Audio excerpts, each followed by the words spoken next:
Cool. So yeah, my name's Claire. What is it for? So I'm a Ruby web developer, but I used to do Python, so I'm definitely allowed in. And I'm quotation on Twitter and whatever. So what my talk's about, it's kind of how do we ask people what their gender is. And this sounds like a really simple, it's a really simple thing, right? Because we have this idea that, you know, like if you've had kids or your friends have had kids, relatives have kids, like the first question you get asked about like a new baby is like, what is it? And you can't just say baby. You know, it's a boy or a girl, and so the idea that the gender binary is this idea, this kind of social construct that you have two genders, we have male and female, and these two are very distinct and they're very separate, and everybody has one of those two things. And this kind of applies to all of us from the moment we're born.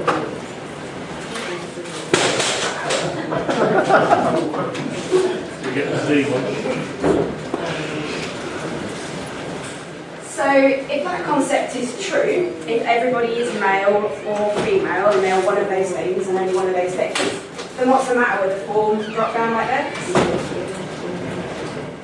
It's obvious, right? You have a gender, you pick your gender, like, that's great. So this isn't my diagram, this is an awesome diagram of a genderbread person, but it's pronounced metrosexual. And actually, when you think about gender, it's not this kind of binary distinct thing. It's actually a set of characteristics that you kind of build up from multiple things. So we have this thing about, okay, so we have sex, so we have genitalia, we have sexual characteristics, we have like a chromosomal makeup and all that kind of stuff. So there's a physicality of that. That's not binary because we have kind of intersex people and other things around that. So there's this kind of scale of biological sex actually that you can have what we term like female genitalia, but have like XY chromosomes and all that kind of stuff. We have things like gender expression that that if someone's wearing a dress, like a dress is female and trousers are masculine and long hair is feminine and all this kind of stuff. And all these kind of things that when you dress yourself, part of that is dressing in your kind of gender expression and how you present yourself to the world. And again, that kind of comes in scales, right? It's not that you have all the women wearing very pretty like pink dresses and shoes and stuff, and then all the men are wearing like grungy t-shirts and things, unless you're at a programming conference.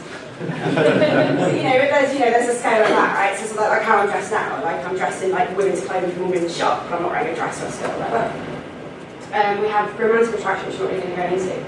And then we have identity, and so this is how you perceive your gender, like in yourself. This is how you identify this, the gender that you feel you have. And so all of these things are scales, and they all match up. So actually, there's an infinite number of genders and gender presentations and genders that you can have. So how can you even fit that like in a radio button? And I know it's a really, really difficult concept, so I'll try to think of a really cool analogy. And originally I was going to do some horrible thing of like, some of this is circles, some of this is squares, and then this is triangles, and that's ridiculous. So I thought, hey, let's consider the recent unpleasantness. Let's say that the government decided it's way too expensive to have a general election every 5 years. And we know that Labour or Conservative always win and always will win. So what we should do is like when you turn 18, you should just get a form like this and you go, pick one, and that's the person you're going to vote for life, right? Because not that many people change who they vote for, or, some people are born into a political party, right? Like my parents are Labour, my parents always have been, always will be Labour. I was Labour because I was brought up in that kind of environment at like terrible garden parties or what have you. But some of us, like, we change our political allegiances as we get older, or as our circumstances change. Most people, I expect, didn't vote for either of these parties in the last election. Vote for a third party, and a lot of people don't vote at all. So if this form doesn't work, and it very often doesn't work, then this form can't work. And it's exactly the same principle. For a lot of people, it does. They're male or they're female, and that's fine. For a lot of people, they want to vote for a third option, or they don't want to vote for any option, or that their gender will actually change as they go through life. So we've got these three concepts, really. We've got concepts of intersex people, so these are people who have a physical or a chromosomal characteristic or makeup that doesn't fit into the boxes that we have for male or female. We have transgender people, so these are people who will transition between kind of one gender and another, or kind of one gender presentation and another. So that means people might be transitioning from male to female, or people might be transitioning from like male to non-binary. And what non-binary means is a big catch-all word for everybody who doesn't fit into either box. These are people who might be, who identify as having no gender, or identify as being a third gender, or identify as being kind of somewhere in between male and female, or kind of sort of in between them. So, all of us work in software, hopefully, and all of our software also hopefully has users, people who use it. And so most of us are always collecting information about our users, who they are, and what they do, and kind of things about them. And then we present that data back to them in some fashion, right? So we have things like public profiles, or we kind of sell stuff off to like advertisers, or the NSA is watching us, or whatever. And we need to think really carefully, not just in terms of gender, but in terms of all user data, and how we ask for that data, and how we ask for that in a good manner, in a sensitive manner, and then what we do with it once we've got it. And it's estimated that between 1 and 5% of the British population don't identify as male or female. So you're looking at maybe 5% of your users don't fit in with your radio button, and then depending on what kind of software you work at. So I work for a digital industry who work with lots of charities, and a lot of mental health charities. So actually, we've got a lot more LGBT users than perhaps kind of a more general website. Because no one's asking the questions, no one really knows exactly how many users are affected, and a lot of users probably won't even tell you that they're having issues with the form. So it's not just about how you get the data, it's about what you use it for, and it's about some other considerations. So like privacy is really important. Privacy is really important, and kind of, especially now, because our idea of privacy is being kind of constantly like redefined as kind of things go on. And what you will have with a lot of non-binary users is they may have multiple profiles on your site. So some people will be out with their to their friends, but not out at work. And so they may have multiple profiles, or they might be really concerned that, oh, okay, so if I put non-binary in this, like, you can end up showing it to like my parents or my boss, or like, how is this actually going to be used? There was a thing with when Google switched text messaging to Hangouts a while ago, a few years ago for Android. So that you would send text messages, but it would go, oh, if you're sending it to someone else who's also like on Hangouts, we'll just send it in like as a Google message or whatever. And a lot of trans people were outed because they accidentally texted like their boss from their personal Google account. Because I've got loads of Google accounts on my phone just for random bits and pieces anyway.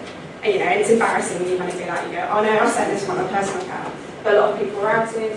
There's been this thing about someone patented those little screens you get like at service stations that are like 3 miles plus per click. Somebody patented an idea. They go, oh, what it would be really cool is if it scanned the face of you, your face like in the queue, and went, you, young woman, do you want some flowers? And you, young man, do you want some raisins? And obviously, like, a lot of kind of people were really concerned that you'd just be stood in the queue, like, buying your petrol, and someone would be like, you, young man, and you're like, oh dear, and, that kind of invasion of privacy. Because a lot of people don't know, a lot of people kind of think, or, the media kind of perpetuate this idea that coming out is this one event, that before, you're kind of in the closet, and then you're kind of out of the closet, we kind of spring out of the closet, like fully gay, we just kind of go, here I am, this is the thing. But it's not, like, coming out of the closet is a continuous process. I come out of the closet every time I give this talk, every time I start a new job, every time I go into a shop, like, coming out is a continuous process.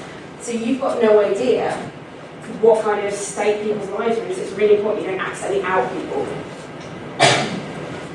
And going along with this is there's like a lack of official identification for non-binary people, but also kind of trans people may not have ID in their lived-in genders. Like, I've just lost access to my World of Warcraft account, and to get it back I have to like send Blizzard a copy of my passport, but I'm not doing that because it's a video game and I could probably live without World of Warcraft for a little bit. But stuff like that, it's like you don't have, if as anyone knows, if you've ever applied for it, like passports are really expensive, driving license is really expensive, everything's very time consuming. And that I am not allowed to have multiple driving licenses, so I can't have, I've got a male driving license but I'm driving my mum around, but like I've got a female driving license, for when I'm just like myself, I suppose.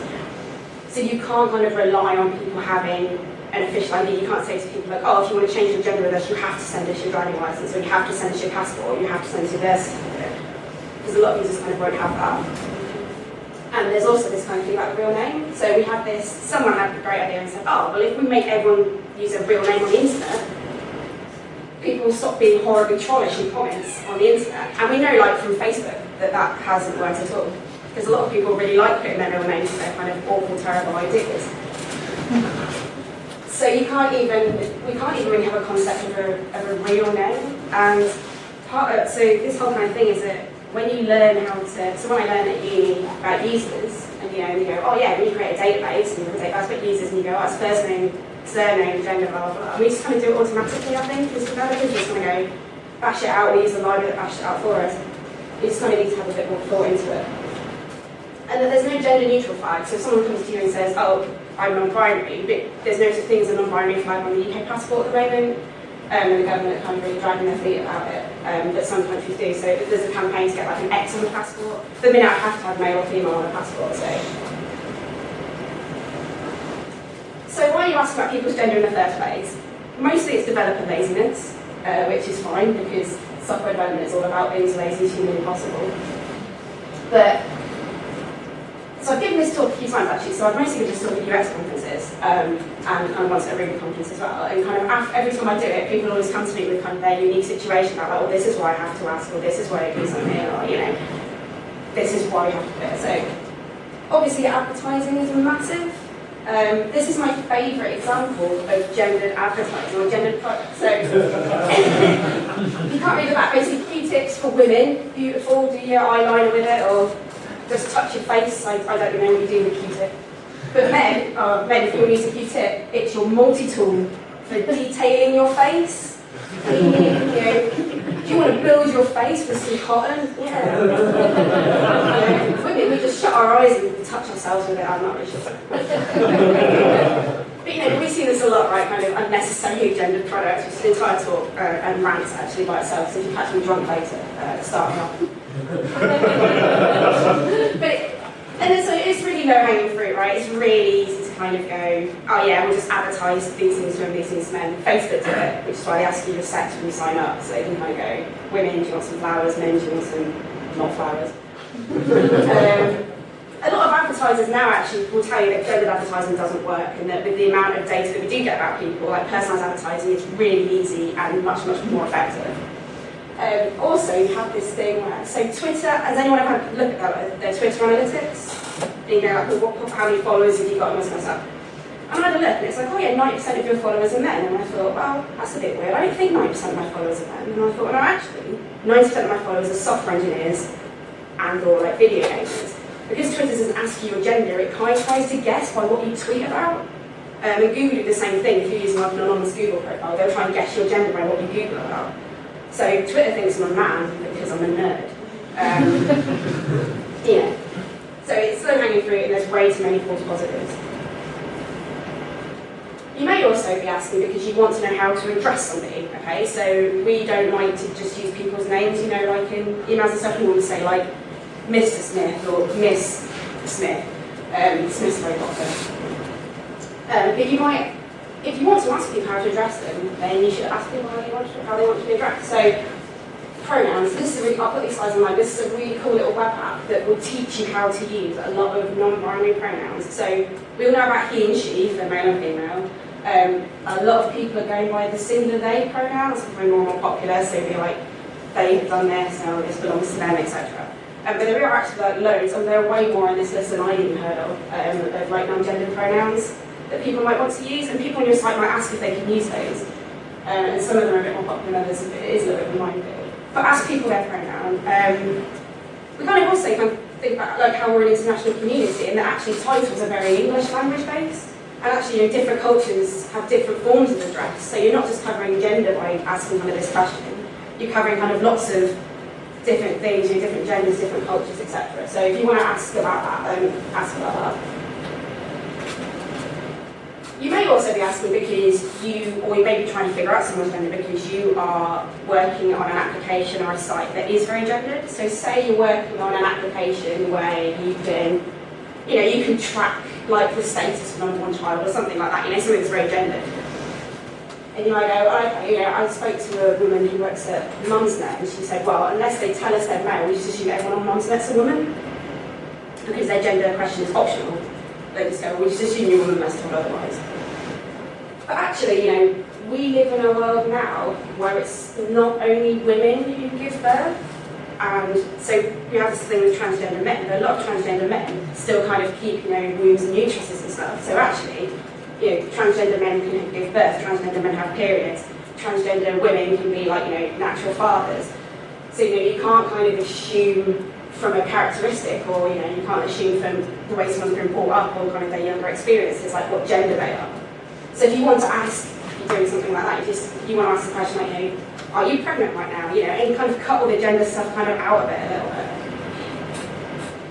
And also there's kind of really cool non-binary words. I mean, you can use the word parent, you don't have to use the word mother. You can use the word sibling. You can use the word nibbling, which is my new favourite word. And that's it's the gender neutral word for my siblings' children.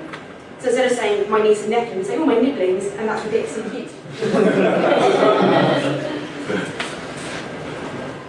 But I have to ask, right, because you kind of go, I mean, you might go back to workplace and go, oh, this is great talk, and they said, that we should, kind of get rid of this gender field or whatever, and then someone higher up will be like, yeah, but, and you kind of like have to stick a gender form in anyway. So if you have to ask, don't ask, really, but if you have to ask, like, what's the best way of doing that? So, like I said, I think it's a UX thing, so it's quite UXy, but a form is nothing but like a prettier looking like database in the place, really. So the free text field is great for non-binary users because we can put in whatever we like. And like I said, there are lots of different words and terms and scales and infinite genders, etc. So this is great. I can kind of put in whatever I want. I can put in like no or go away, or I can put in male or female. But obviously, as developers, it's awful. And I mentioned this in another talk, and someone said like, well, how do you can't parse a string out, right? So if you're male, you could put M, you could put male, you could put man, you could put boy. You can have people who are very sarcastic and put dolphin. And stuff like that. So it's great for users, but perhaps not so great for parsing stuff out. But if you're doing something that's much more social and you actually care about kind of getting this information back out, except for at the individual level, then this one's great. So if you go back to the radio button, you can say, all right, okay, then there's more than two options. So maybe we should have a third option. So non-binary is the best umbrella term for that. You think, I'm going to have a third option, we can do that. You mean you have to change the database? I'm working on a project at the minute where it has a gender field which is booting. It's basically men are true. Which is good. But yeah, so you can still kind of have this kind of non-binary as kind of a third option. Try not to, this does use the word other, but try not to use the word other. It's othering, obviously. And then prefer not to say on everything, it's much better. Do not do what some places do, where they have... I know that form, I filled it in. Awesome, so don't have transgender as your third option, because you think you're being very clever. Well, not clever, but you might think that actually, yeah, you're being very sensitive, but a lot of binary trans people won't use transgender, because they'll go, well, I'm female, so why would I? And then a lot of non-binary people go, well, actually, we don't refer to ourselves as transgender at all. Plus, transgender is not really a gender, it's a medical thing, and so don't do that. Facebook, even though I started Facebook off earlier, so Facebook do ask you to sex for advertising, but then for your profile, they let you pick whatever you like, which is great. It is a free text field now, actually, but when they were kind of the first big site to kind of really start letting people kind of put in different genders. So they have a list of 60-odd genders. There's a lot of repetition, a lot of stuff that's missed out, so it's not the best list, but it's a good starting list. And as you can see, I can pick as many genders as I want, so I can kind of build up my gender out of several labels. OkCupid do this as well. I think you can pick up to like 5 gender representations, and with sexuality as well, they let you pick up to 5 sexualities, which is awesome. It also has a privacy setting, so I can say, I don't want my parents to see that non-binary, I just want friends. And they also, you can't really see it because it's hidden behind like I can't really do screenshots of that. But they have this like drop down that you pick your pronoun, so you can say, you can only pick between like he, she, and they. But it means that they use the happy birthday example. So when it's your birthday, and when you get a notification going, oh yeah, blah, blah, blah, wish someone a happy birthday, you can say, oh, I want to say wish them happy birthday, or her, or him happy birthday, so I think this is a really good kind of middle ground, because you've got these very distinct values where you can say, actually, I'm going to give you a list that I know about, and they're distinct. But also, it's a list that can be as big as you want, and letting people build their gender out of different things, out of different genders and different labels, and letting people kind of change them and stuff is really cool.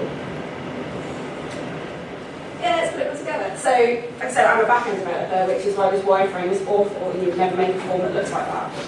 So maybe some of you would, because you're equally awful. It didn't go down very well with the UX. So, back-end developers are cycling UX creativity all the time. So, yeah, be really obvious about privacy. Strangely, we do this with phone numbers. So if you notice when you fill in a form, you go, yeah, address fine, your email fine, and you get to the phone number bit, there's always a bit that goes, well, this is why you want your phone number. Like, people are very precious about their phone numbers, but not about anything else. But really obvious, you're like, are these answers publicly visible? Are they going to be visible? Are they public? Can I change that? Please stop using titles as a workaround. Lots of sites do this. I've just bought a car, so I've had to insure the car, apparently. And the compare the market site, I won't ask you your gender for reasons I'm not quite sure. So I kind of thought, okay, cool, I'll just put doctor, right? Because no one checks if you're an actual doctor most of the time. But they do actually have two separate options for male doctor and female doctor on their form because they're using it as a workaround from asking about gender. So don't do that. Also, it's perfectly legal to not have a title and not use a title. It's not a legally required part of your name, which isn't something I knew actually, I looked it up. So it's perfectly legitimate for you to say, actually I don't use a title at all, and I want to be referred to by my full name or my first initial, surname, etc. If you do want to pick a title, there's this mixed title, which is spelled MX, which I've got in my drop down.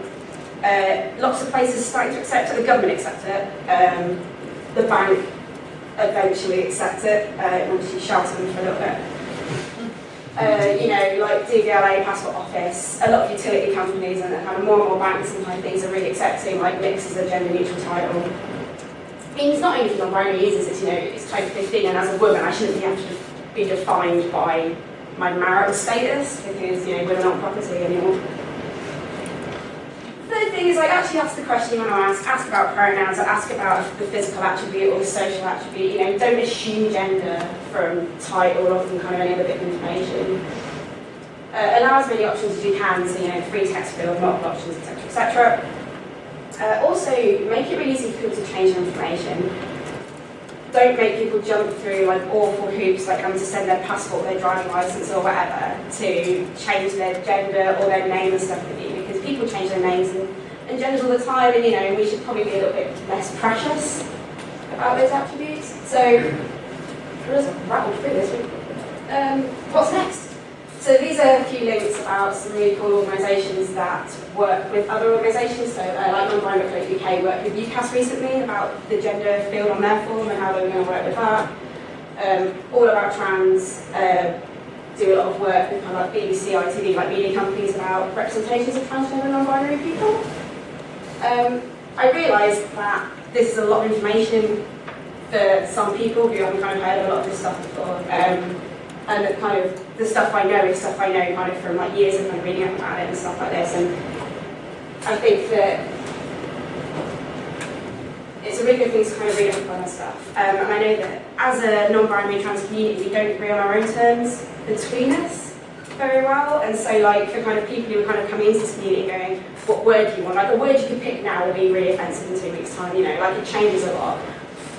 So if you don't want to ask me any questions now, first of all, I'm not very easily offended. But it depends, unless you ask me about Q-tips, apparently. But you can tweet me. I've got you can send me an email anonymously, or you can I've got a Tumblr because I'm cooling down the kids. So askmygender.tumblr.com. I've actually got some examples of forms that I like and why I like them, and some forms I don't like and why I don't like them and stuff. So you can kind of have a look through there as a bit of a pattern library. But you can also kind of send me anonymous questions on there, or a lot of people end up asking me for advice and stuff like this. So if you don't want to ask me any questions now or whatever, you can kind of always send me something on the internet and I'll pop some slides up and speak them. Thank you very much.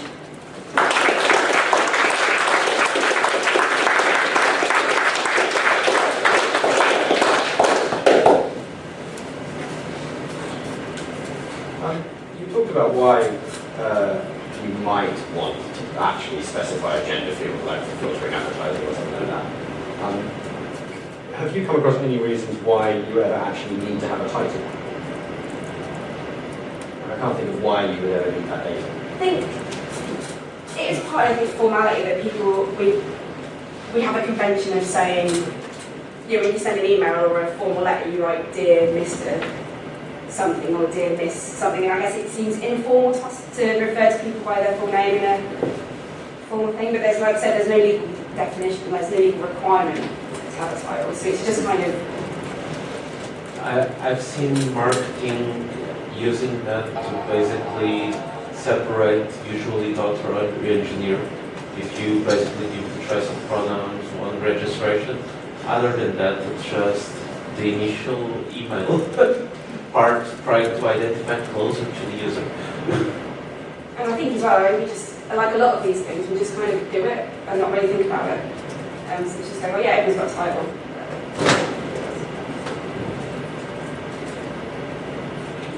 More an observation, but I remember reading about names and how to ask for them. And basically, I thought it was quite appropriate in this some sort of form. And basically, the upshot is when asking for names, just ask, which is a free text field, don't separate it into pronoun, into sort of form name and surname. It doesn't work for a lot of international people. Yeah, definitely. Yeah, there's modern movements moving towards the form. Yeah, because a lot of cultures don't have a family name or. What they do, they have it the other way around. Or they have it the other way around. Or they have multiple families. Yeah. If you do use a free text field, don't like limit it to like 20 characters, which I've seen in because that is to be your entire object. People just have one name as well. I've got someone I know who's got one name and rants about having the first name, last name fields. I can't write my full name on those government forms, so I got that one. One thing I wanted to ask you, would you suggest anything replacing your sir/madam, the generic? That's a really good question.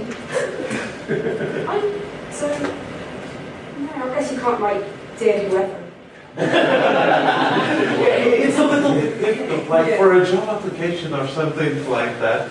I've had both that issue on both sides of the fence, which is we actually had a sign-up form that asked for your name and email address, and that was literally it. So nothing else.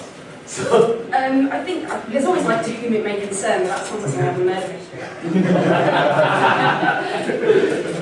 Yeah, but I think that there's, I don't really know if there is kind of a formal one. Hello, that's my sort of line. But I don't know, I'll find out, unless anyone else knows. If you're the business and you're emailing a customer, can't you just start with dear customer?